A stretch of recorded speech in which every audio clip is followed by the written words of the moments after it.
In the previous videos, we learned how to list the names stored in our database. Now it's time to take that one step further. In this video, we'll sort the names alphabetically. Let's see how we can do that. We start by writing a function that fetches all names from the database, but this time we add order by name to our SQL query. That tells SQLite to sort the results in ascending order, which means A to Z. Then we set the app title to sorted name list, so the user knows exactly what this part of the app is doing. We call our new function and then use a simple for loop to display each sorted name with its ID.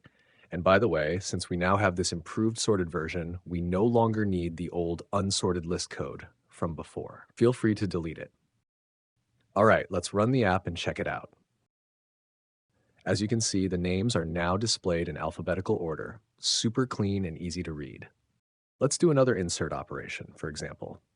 In the previous videos, we had already added the necessary code for this. I enter a name and click the button. The newly added name continues to appear in alphabetical order in the database. This is great. And that's it for this video. In the next one, we'll continue improving our app with more cool features. See you there.